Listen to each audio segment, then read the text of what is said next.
Hi, everybody. Welcome to Two Guys Talk Cleveland Sports. I'm Tim Shirer, I'm Joe Schneider. and we are going to talk Cleveland sports. I think that's in the name, right? It's pretty good. I've seen catchers that can't catch the ball, so but we like to. Both of us like to talk, so and we like Cleveland sports, so that works out well. This show is brought to you by CT Roofing and Power Wash, the official roofer of the Lake County Sentinel. They can help you with your roofing needs, your siding needs. They can power wash your deck, your sidewalk, your drive, your house. Probably not your car. It probably wouldn't turn out well. But they can also give you help with filing an insurance claim for siding and roofing. That's CT Roofing and Power Wash. Call them today, 440-278-0506. Well, Joseph, we are here, and the Cavs have survived. The Cavs have made their first Eastern Conference Finals since LeBron James 8 years ago. Well, and their first conference finals, because people bring this up all the time, so I figured I might as well. I mentioned it on the post-game show last night. They have made their first conference finals without LeBron James. First time in 34 years. You know what? I did watch your post-game show, and it was. I do. How was Detroit? How was Little Caesars Arena? Well, okay, so I gotta watch what I say because I'd like to go there again. Mm-hmm. To cover a game, maybe. Sure. It's not too far to drive. The support staff there. I didn't talk to any media relations people, but the support staff in the concourse, upstairs, downstairs, everywhere at that place was phenomenal. They were awesome people. I got to give them credit for that. They were great people. Just really nice, But, their fans really hate James Harden. They disagreed with me. It came up in an elevator. They were saying Harden's a flopper, and I agreed with them that he does flop sometimes. But Jackson Flickinger, who was also in the media suite with me, made a good point. He said, Harden has to embellish, or he knows he's not getting the call. So he has to do it. That's true. That's true. But so I admitted to these two guys in the elevator that he does flop, but they would not admit that Duncan Robinson does the same thing. Well, real quick, let me ask you a question. Who's probably the biggest flopper in the NBA? Oh, geez. God. You want to know? You want to know who I? Pretty damn close. You want to know who I think's at the top of the list? It better not be who. It better not be. Go who? Shai Gilgeous-Alexander. Oh, absolutely. And who? Absolutely. Hopefully we get a chance to see that. Well, hopefully we don't. And hopefully the Spurs eliminate them, which I think the Spurs might. I'm going to predict it right here, right now. The Spurs eliminate Shai Gilgeous-Alexander and the Thunder. I'm just saying, he really is. Everyone wants to complain about James Harden. James Harden gets to the free throw line. That's 100% true. Does he flop? Sure. You know what? So do 99% of the league. He doesn't flop. He embellishes. That's yes. But we're using some big words here, Joey. I know. Anything more than three syllables. Can you spell embellish? I'm sure I could, but anything more. I would have to look it up. I'll admit anything more. Anything more than with three syllables, I get a headache. But you have, the MVP of the league flops all over the place. Oh, he does. I don't want to hear the argument of, Harden. As Paul Keels of the Ohio State Buckeyes radio network says, It's one of my favorite words. Combines two words. He absolutely flops. Yes. First time I heard him say that on a broadcast, I was like, this guy is a genius. So, I would have to say, and the league loves the guy. They love him. The league, I swear he could pull a knife on somebody in the middle of the court, and the league would find the other guy. Who? Gilgis? Yeah. It's amazing to me.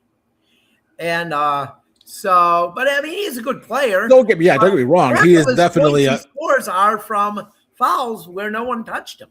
I mean, don't get me wrong. He is. I mean, I'm not saying he doesn't deserve the MVP. I'm just saying, and he's good for the sport because he's not a jerk. He doesn't get in trouble. No, he's great. I mean, his only flaw is he's Canadian.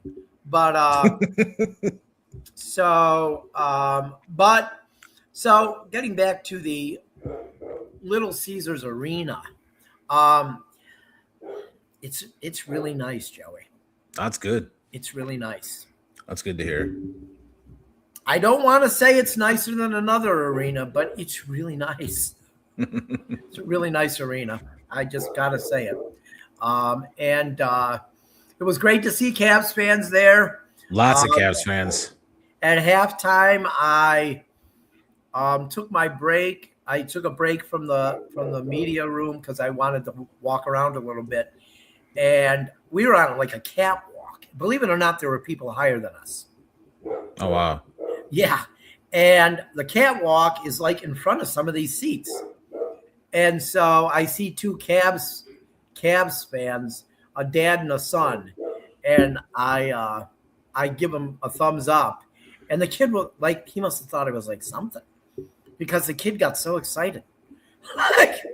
It was like, but by that point, the momentum had switched and you kind of knew the Cavs were going to win that game. I think that this was the way in which they won was as important as them winning, or I shouldn't say as important, but close to. No, it was. As it was winning. as important as winning the game. They went out and destroyed the number one seed on their home court. The overrated number one seed. Let's be honest. Well, I'm not gonna argue with you there. Definitely an overrated number one seed, but destroyed them on their home court after taking a huge loss after the Pistons did it to us on our home court.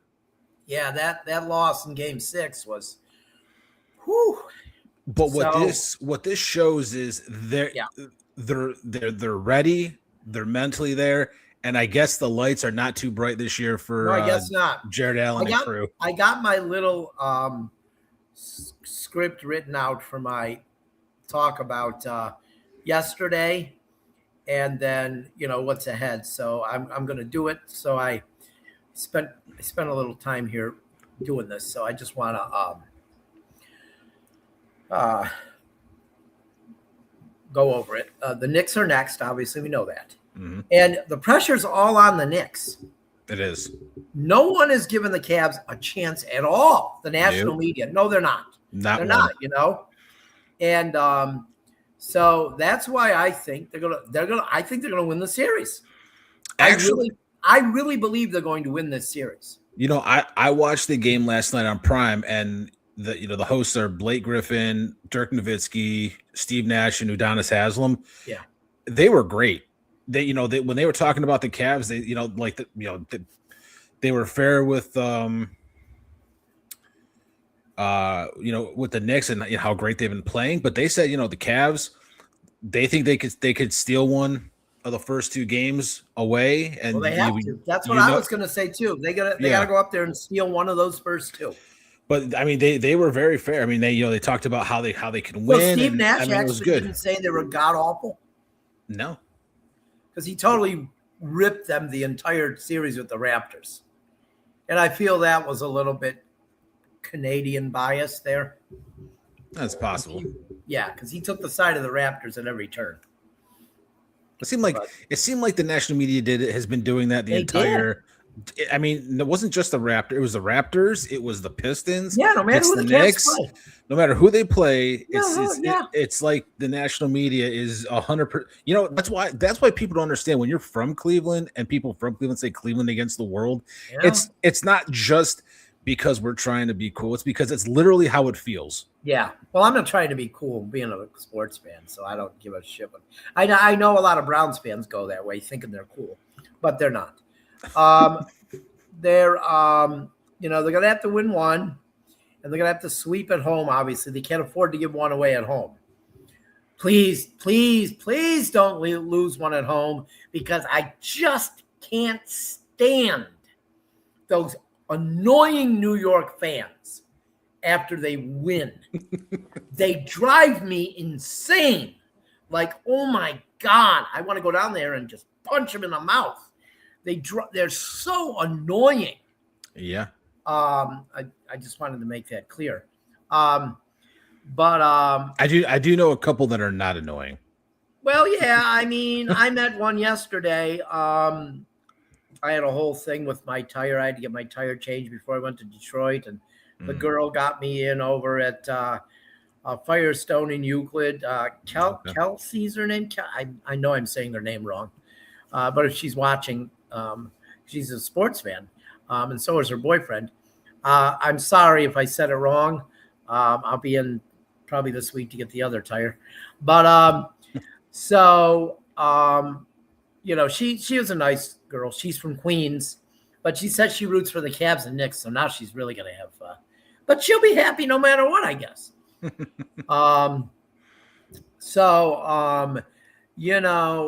I think when the Cavs play like they played last night, there are very few teams in, as Jim Jones likes to say, our league, the legendary Jim Jones, who's retiring after this series. This series will be it.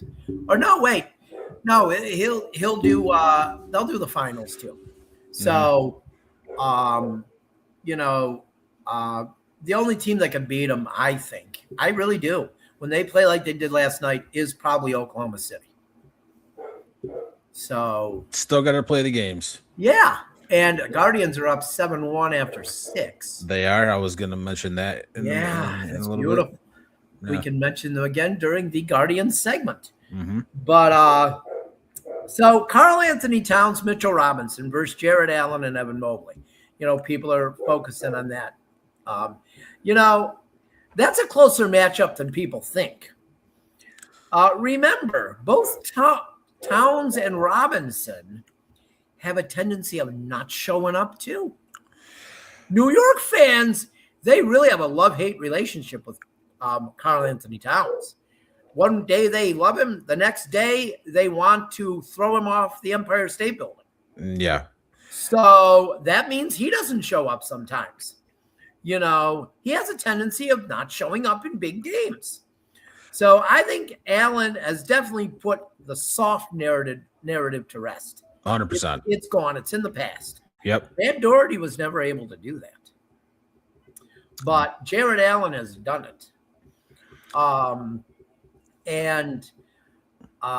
He's come up big in 2 Game 7s in a row. That's unbelievable. Last night, it just was all of the guys played the way they can play. They did their jobs. Yeah. And No, I mean, I mean, me and you talked a little bit about it. I talked to other people in sports media about it, and it really just came down to. I did. It came probably guys down. that never show up at games. Ben Hertzik. Ben. Obviously. Oh, Ben, yeah, Ben's great. I saw Ben on Saturday. Yeah. At Classic Park when we played Painesville Harvey. Oh. And I trespassed. But there was a game that they needed. Allen was tough. Just fighting for rebounds. Wasn't letting him get those offensive rebounds like they were the prior game. Evan Mobley, like we talked before, they were playing through him. They weren't letting him run the show. Mitchell was the star he needed to be. 8 assists. Finally, getting the ball to other people. It's all about getting the ball inside to Mobley and Allen. That's what it's all about, because then it opens it up for Mitchell and Harden and Merrill. Merrill had a great game, 23 points. I thought Max and he took some shots. I thought Max Strus and Dean Wade and Dennis Schroeder played good defense. I thought Strus. I was going to get to that. I got one more point before that. I love the fact that Kenny Atkinson mentioned that when he had dinner with Dan Gilbert on Saturday night, Gilbert told him that he thinks Jaron Allen is the key to everything. I agree. And I got to 100% agree with the great Cavs owner, the best owner in Cleveland. He's right. And when Mitchell and Harden get the ball to Allen and Mobley inside, they cannot be stopped, because then Harden and Mitchell are freed up, like I said, and Merrill. Mm-hmm. And, I've been very critical of Sam, but he showed up last night. He very much could have pointed up to the suite I was in and said, "Shut up, Tim." I thought he played good defense too. He did. He played good defense. He's become a very good defensive player after not being able to play defense at all when he first joined the team. I've been a Merrill critic, but he was really, really good last night when it mattered. These guys came through when it mattered, which is what good teams do. And good coaches do things to get their teams to come through in big games, like last night. Does Merrill have a quick shot? Sam Merrill has such a quick. He's got such a quick release. Great part about, really the only great part about our seats last night. We were so high up. Joey. We were directly across from the banners. Yeah, you sent me the picture, and I go, "Are you on top of the arena?" Yeah, there was 2 rows above us, believe it or not. But so JB Bickerstaff was 100. We could see the shots if they were going to go in before they even got to the hoop, which was very cool. But JB Bickerstaff was 100% outcoached last night by his predecessor or his successor, Kenny Atkinson, in every phase of the game. Bickerstaff's arrogance got him in trouble again. The Cavs blew the Pistons out. It was so bad that Coach Bickerstaff, who invented the game of basketball, he would want you to think that, could not blame the officials. And one last part here about last night's game. We can talk about what I think they should do against New York. The Detroit fans were given signs that said nothing but hard fouls. But because they figured the Cavs were soft, right? Mm-hmm. Well, then they found out the Cavs weren't soft and were committing hard fouls. And they were just disgusted by it. They're booing. They were just, oh my God, can't foul like that. Well, nothing but hard fouls, right?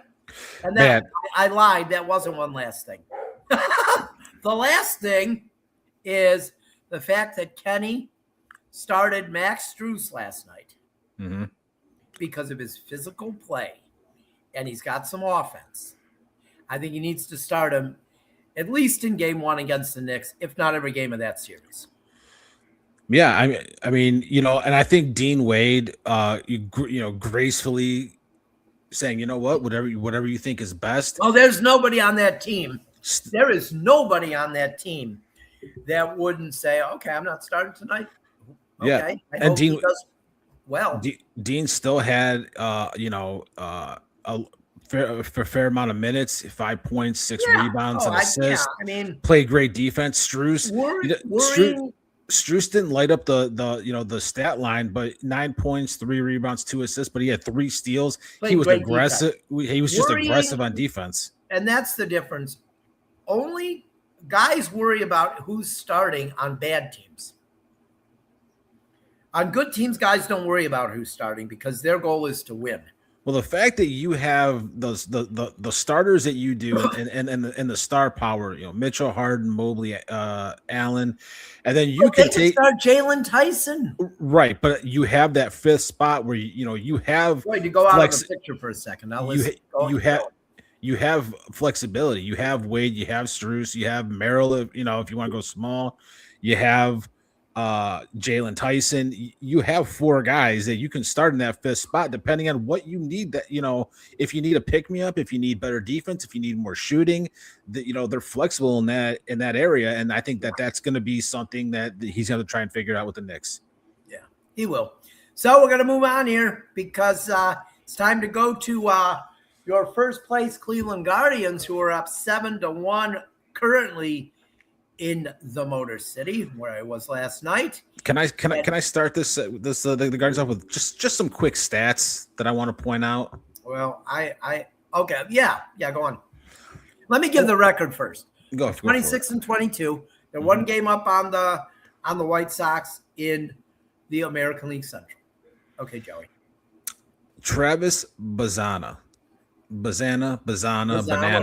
whatever. He's going to be a very good player for a long time, and you can see every game getting better and better. He is now hitting 271 as of before this game. I know he's got a couple of hits in this game. He has 7 stolen bases in not in a third of everyone else. His on base percentage is .411, which if he was qualified would be the 5th in the majors. The thing about Bazana is he just knows how to get on base. Stats and they're good. I mean, his average is going to be higher than that. Eventually. It's just going to keep going. 300 hitter. Yeah, and he's going to hit for some power too. I think he's going to hit for some power. Stephen Rote made a good point the other day.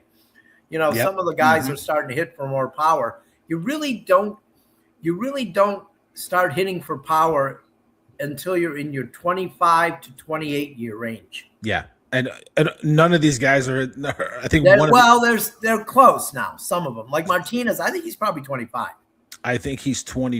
I saw he's 24. He's getting close. Manzaro, so he's right there. But his power hasn't been as good this year as I thought. The Lauder's probably 24, 25. He's 24, I believe. 24, 25. Yeah, I mean, I'm really happy about. I think they're going to hit for power. Bazana. He is just, you don't even have to read me those stats to know, just watching him. Obviously, I think his fielding needs to get a little better, but he's got the speed. He's great at the plate. Carlos Baerga wasn't a great defender at second base. But you know what? Does anyone remember that? No one remembers that. They don't. And Bazana, I think Bazana is below average. I think Bazana is going to be a much better hitter than Carlos Baerga. That's saying a lot because Baerga is good too.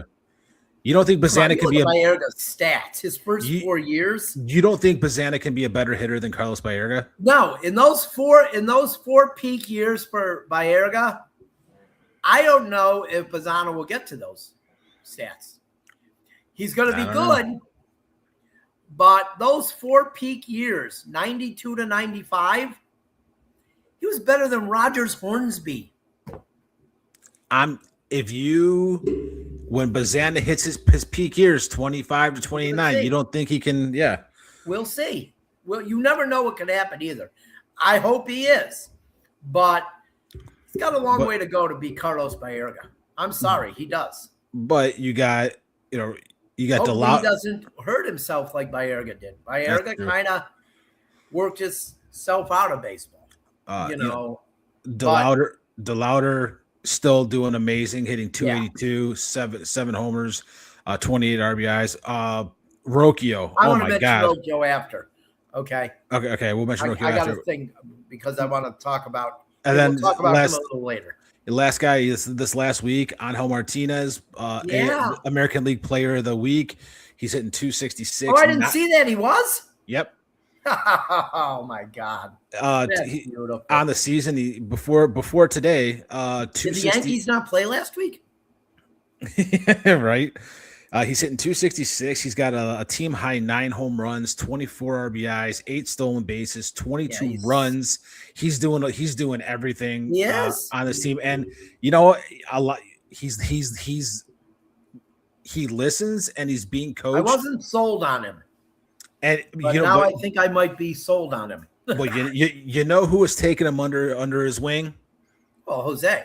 Jose is taking him under his wing, and you can see that he is listening. But because from what I understand, Jose didn't take him under his wing. He kind of forced his way in, like he followed him around. Whatever he had to do, be like him.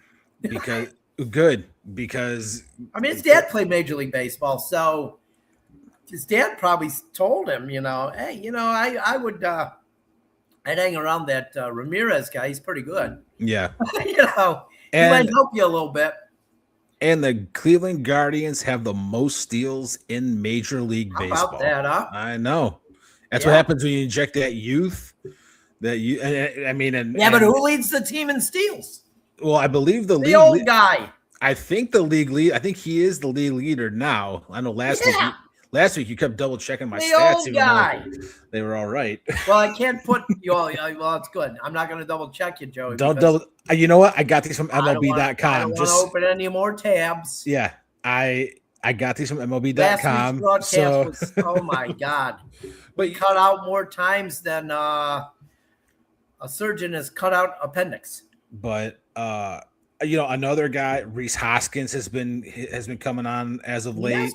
He has been. Manzardo, hopefully those 2 home runs from hopefully the last game. He only has 4. I'm kind of disappointed at that point. He's only on pace to hit like 12, and he's a power hitter. He's got to hit 25, I think.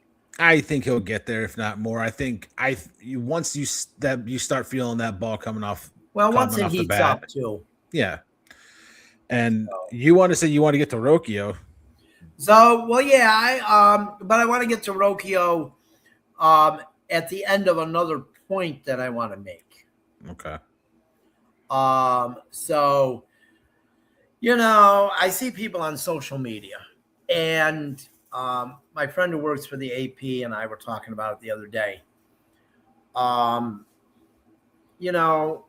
People are continuing. They're just nasty. They're continuing to pile on Bo Naylor. Even after he's been reassigned to the Arizona complex, they're still piling on Twitter. And I've seen a lot of it. I don't know if you've seen it, but I've seen a lot of it. I have not seen it. He saw it. It's bullshit. Okay? I'm really hoping for this kid's sake that they trade him. He probably needs a fresh start. He needs to get away from this fan base that has become absolutely hateful. These are the same fans. Here's where Rocchio comes in. These are the same fans that wanted Brian Rocchio removed from the face of the earth last year at this time, before he got sent to AAA. They wanted him gone. They never wanted to see Brian Rocchio again. They hated him. They hated him as much as the guy that shot their grandma. And I never understood that. It's amazing to me. I never hated Rocchio. And now he's become basically the team's most consistent hitter this season. RBI after RBI in big situations. Here, you're right. Your stat line right here. He's hitting 285 before this game, which leads the team. You guys 4 home runs. 20. No, that's my doorbell, my Ring doorbell. Okay. But he's hitting 285, which leads the team 4 home runs, 26 RBIs, and 8 stolen bases. On base percentage is high. OPS is high. He's just. When you need a run and Rocchio's up, and he's at the bottom of the order almost ninth. Most nights. He's leading number 9 hitters in RBI in the major leagues. He's You don't move him. He's second on the Guardians in RBIs. So yeah, I mean, it's unbelievable what he's doing, and they him in that finally number 9 got holds. these young hitters that can hit for some power, that can drive in some runs, that, you know, people have been wanting them to sign free agents.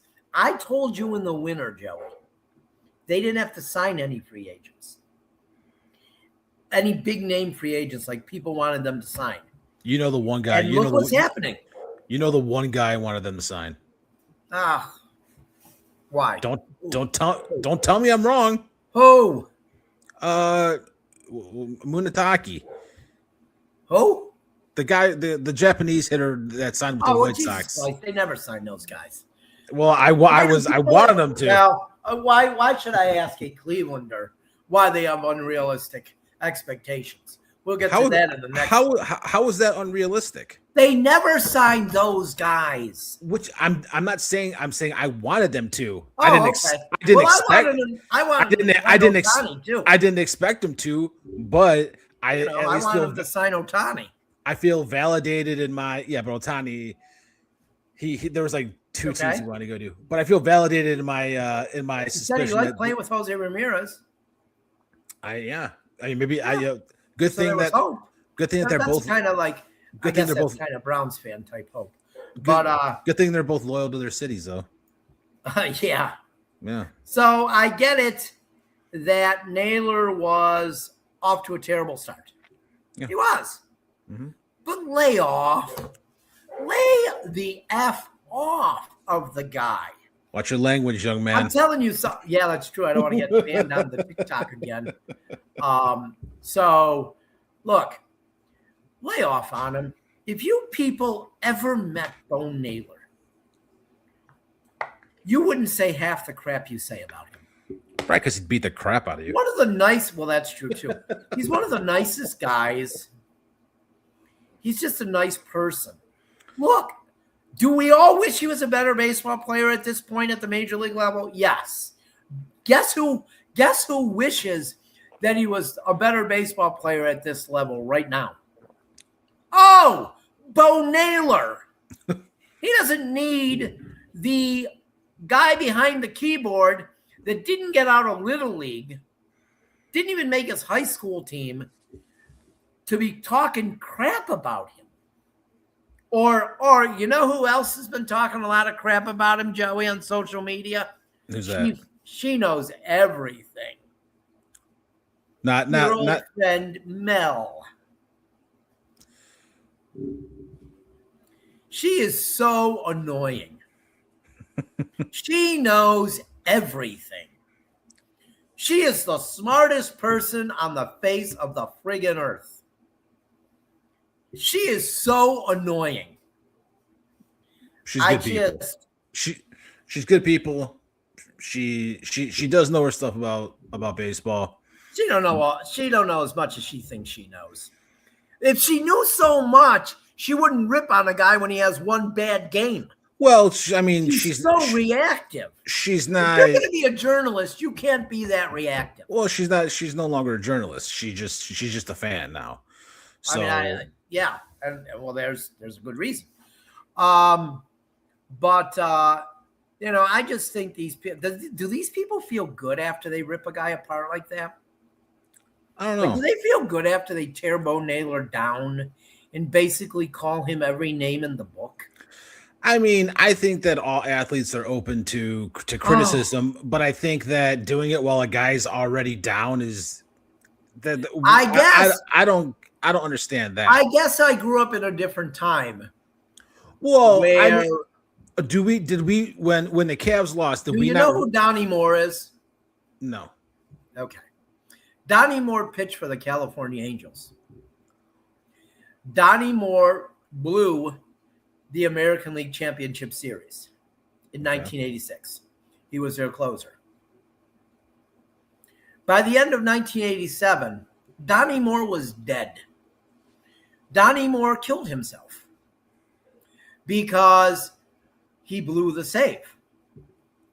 So Do these athletes need people like Mel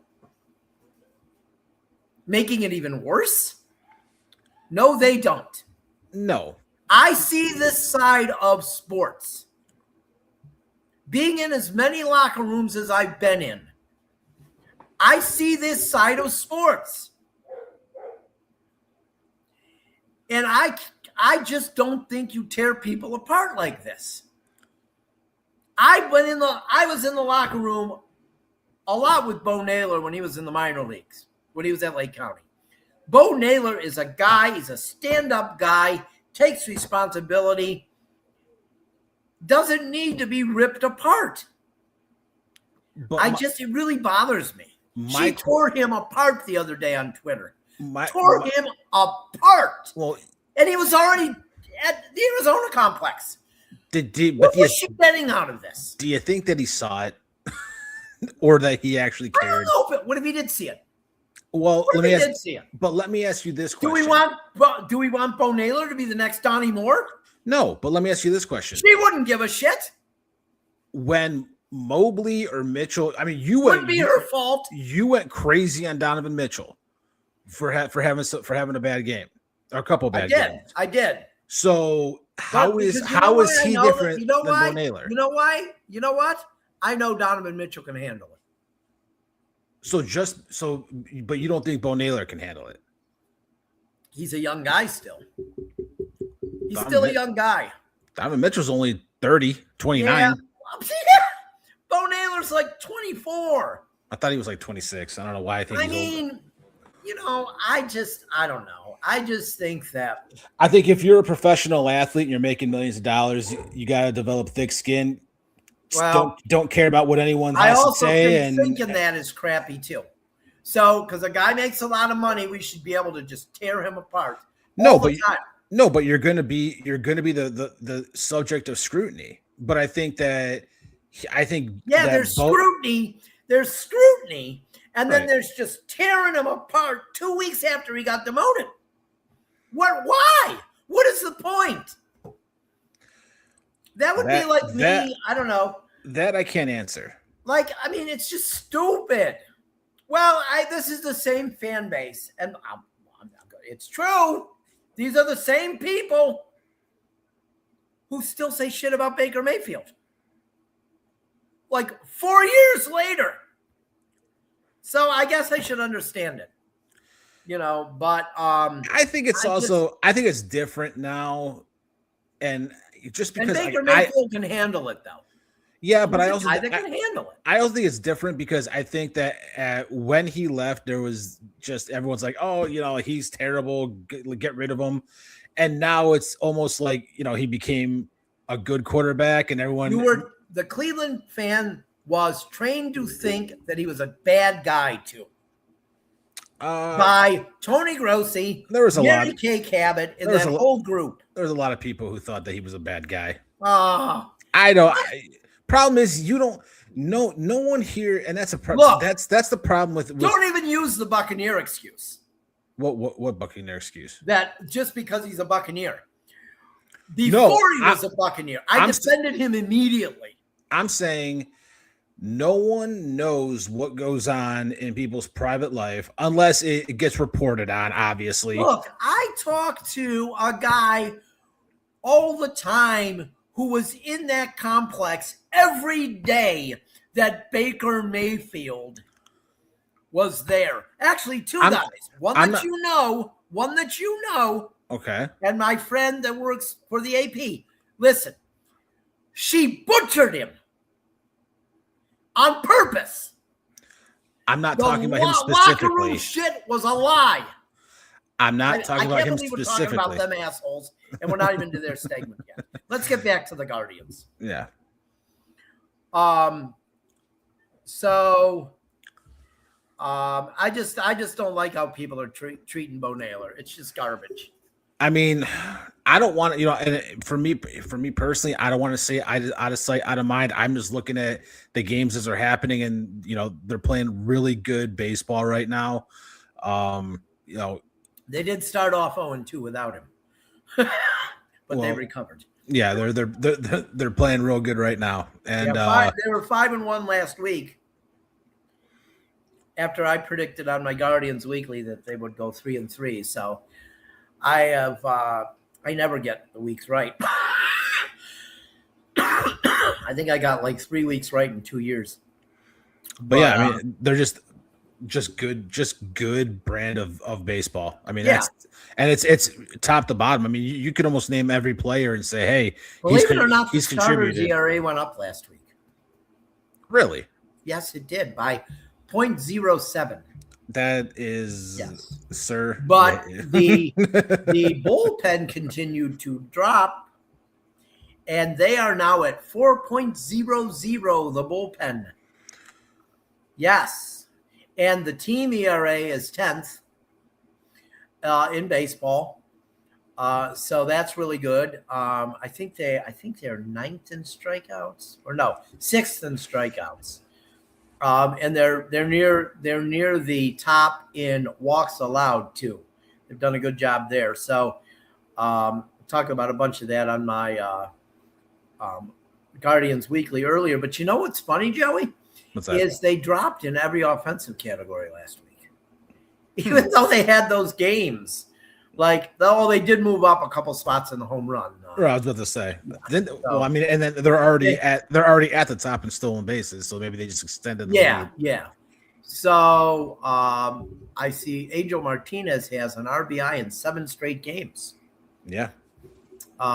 So that was just tweeted by the only Al Pawlowski, whose team I am running firmly into the ground. You're not really running it. Have you made any moves, Joey? Yes, I have. Well, I kicked your ass when I played you, and I said to myself at the end of the week, well, thank God Al's not running this team this year because I might be able to beat him. You know what? I didn't make moves for a while. Got to make some moves, Joey. I did. I picked up 3 players, put them in. They've been doing pretty well, but I'm still getting the crap. I think you're in last place. Oh, I'm 100% in last place. I look. It's not even close. Al would be horrified. Well, you know what? Shouldn't have left the league, Al. But I'm ahead of Al in the other league. So, yeah. I beat him. I think I beat him last week or the week before. Quick update. I nudged him out. It was close, but I beat him. But we're going to move on to my favorite subject. The Cleveland Browns. Yes. The Cleveland Browns. The San Antonio Spurs are winning 51-44 at halftime. There we go. Over OKC. Guardians are up 7-2 at the end of 8. That is so lovely. I'm loving it. We're going to get to the schedule. Ooh. Oh, I want to mention the Haslam thing. Oh, God. I just have to. I know you have to. This shit's you don't have to, but you're gonna. I don't have to, but I want to because the regular Cleveland media will not, because they're such kiss asses. They're afraid of Jimbo. I don't care. I'm not afraid of Jimbo and Susan. I feel like. Never mind. Go ahead. Tell me, what do you feel like, Joey? I feel like there's a balance. By the way, I spent the entire summer after I watched the Buccaneers documentary ripping the Buccaneers owners. Okay, so I know you deserve to be ripped. You do that apart. I feel like there's whether you are a Browns owner or the Tampa Bay Buccaneers owner. Okay, go on. Well, I'm sorry. For some reason, I thought you said if you're the Browns owner or the Milwaukee Bucks owner. I was about to say, wait, you're jumping in already. Too. Yeah. So from what I learned last night is Friday night, is Jimmy Haslam was basically, he's going to become majority owner of the Milwaukee Bucks. And he's basically running the team already. You know, the Milwaukee Bucks that were a complete soap opera this entire season and have fired Doc Rivers and are going to trade Giannis. That Milwaukee Bucks, run by Jimmy Haslam. He must not have any say in the day-to-day operations of the Columbus Crew because they have continued to be a good organization. Maybe he must just leave that alone. God, I hope he doesn't. And Susan, she must not have anything to do with it either. Good old Jimmy and Susan Haslam.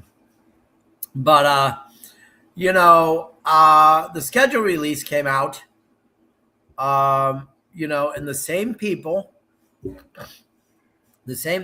have what, the third easiest schedule supposedly in the NFL? Is it the third? No, it's the sixth easiest schedule. Sixth easiest. Oh, God. So there's 5 harder.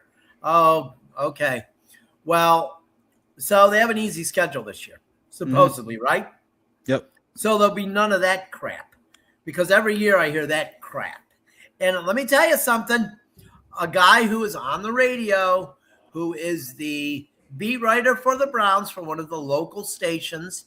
I don't want to say his name because he might get mad at me. He sits right in front of me. He might get mad at me. I don't want him to get mad because I said something that maybe he wouldn't say on the air, or he said something he wouldn't say maybe on the air.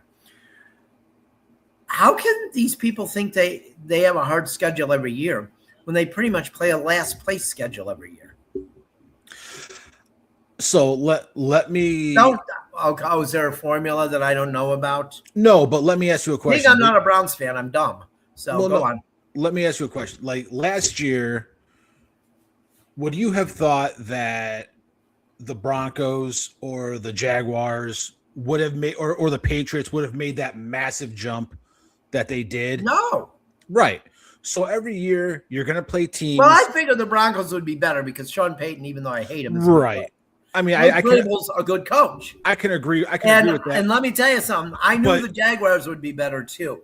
But that's what I'm saying. Did he? Oh, did he? Man. Yeah. Ooh. I think he had a 2-run double as well earlier. He's got 8 now. Teams are going to jump, and unfortunately, the Browns aren't one of those teams in the past 30 years. Besides one season when Baker was the quarterback, where they had to jump or at least made the playoffs. But you look at the schedule, and you go, okay, well, this is a win, this is a win, this is a win. You don't know what teams are going to take that next step forward. Yeah, and because of that. A lot of people look at the schedule and go, "Oh, this they can win 12 games." They ranked the schedule. They said it's the 6th easiest. The Browns. Well, I'm saying is that's what people do. They look at the schedule. So they go, we will be able to make excuses later. Then is what you're telling me, Joey. I'm saying I can look at the schedule right now and tell you what I think their record could be. And then when the season's over, go, well, I did not expect that team to be that good. Didn't expect that team to be that good. Wow, did they do bad there?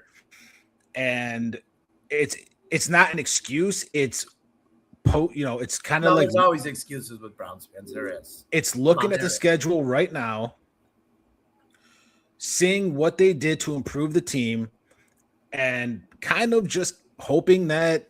Got a lot of hoping. See, there's where hoping.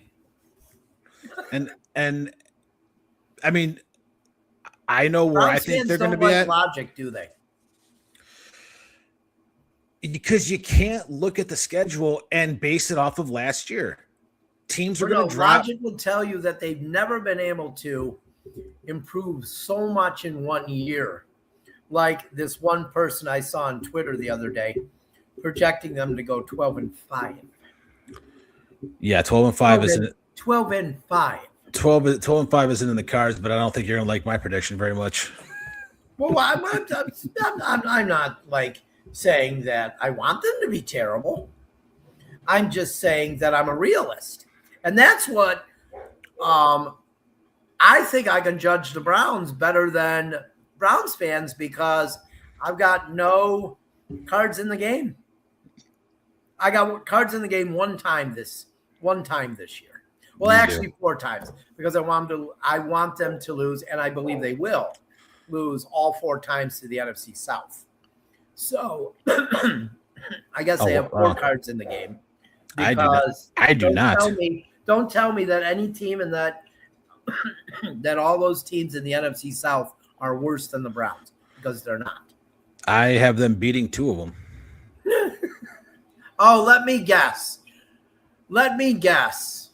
Mm-hmm. The Falcons and the Saints. Yes.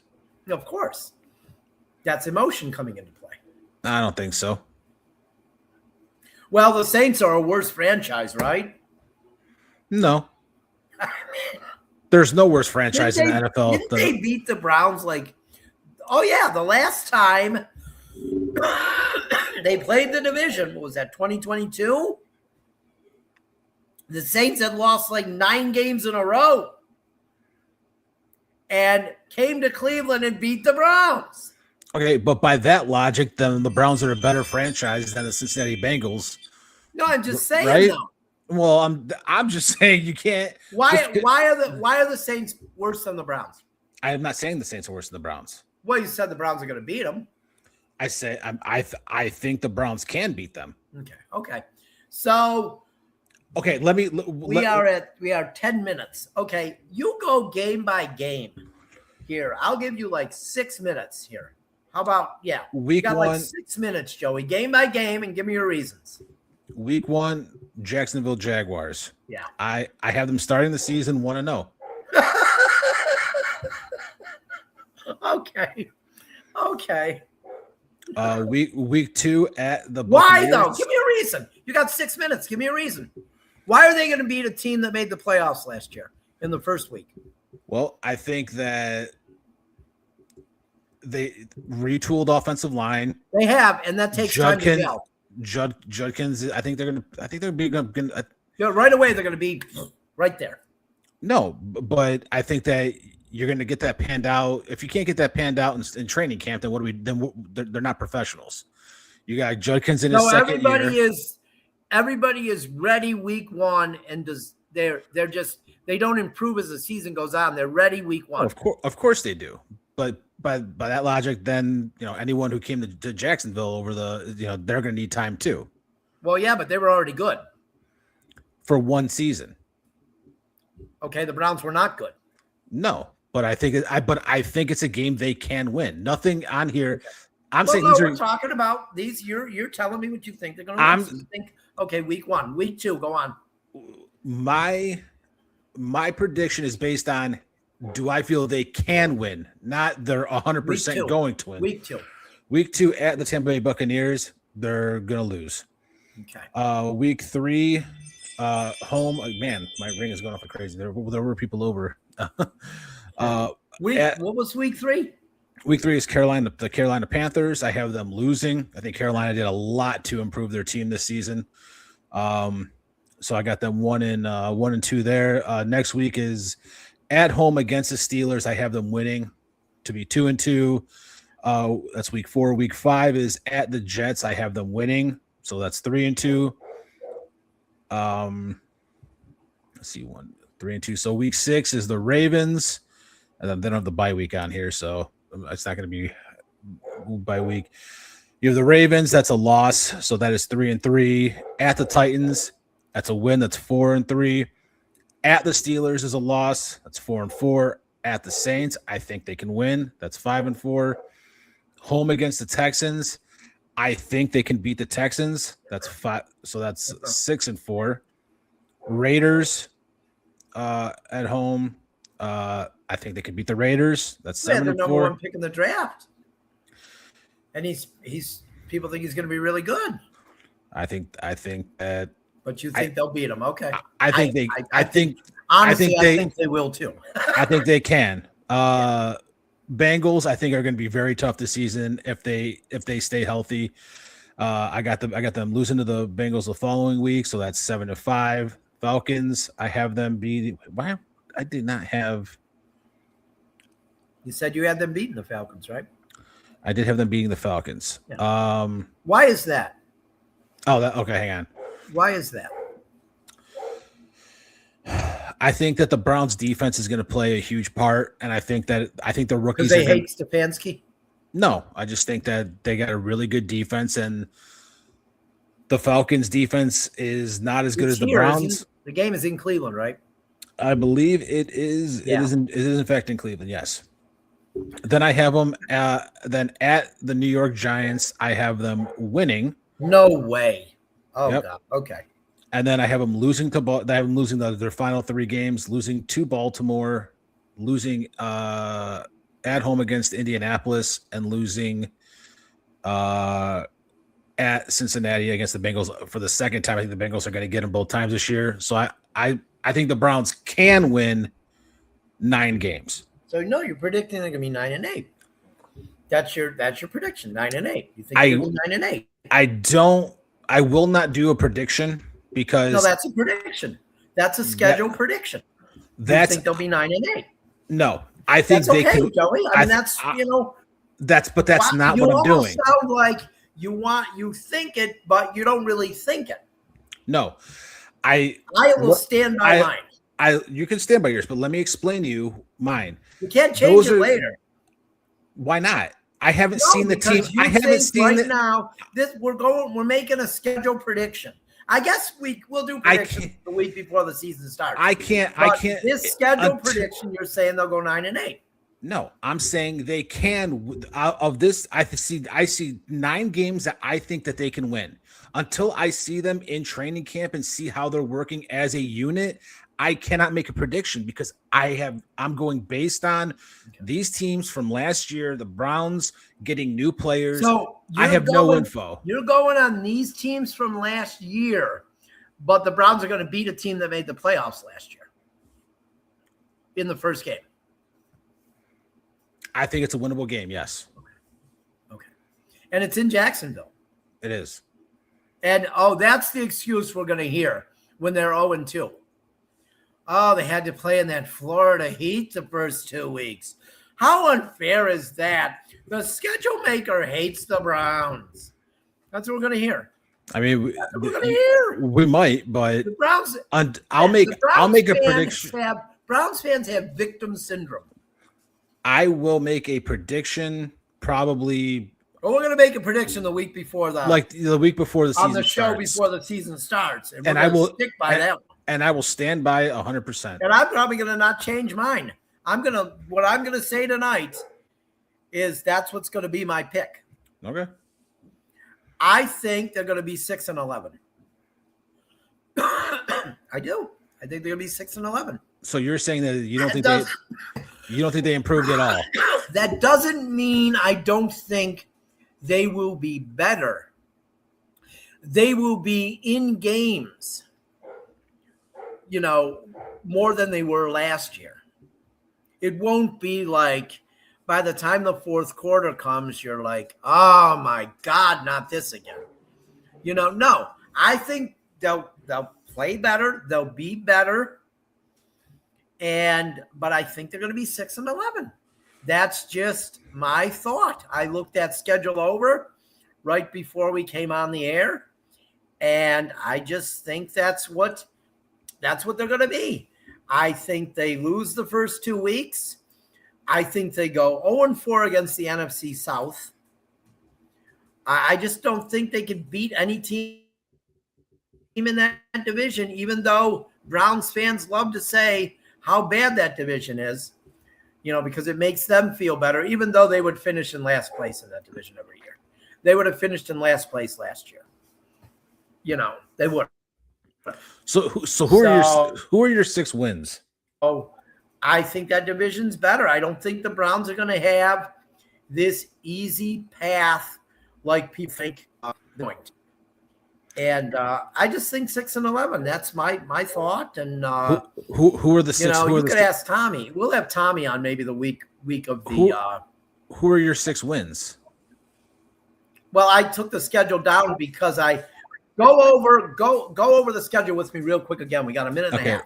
First week, second week, no wins. I think I am going 0-4. First 4 weeks, Jets. The New York Jets. When are the Jets? Week 5. Are they? What week are they? 5. Week 5. That's a win. That's a win. Week 6. Okay. Ravens. No. Titans. Go on. Yes, that's a win. Steelers.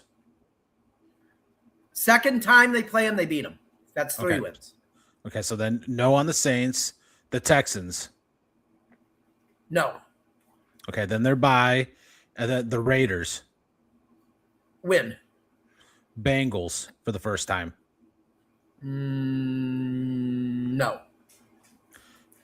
No for the Falcons. Who's next? The Falcons. That was a no. We don't want to go. The Giants.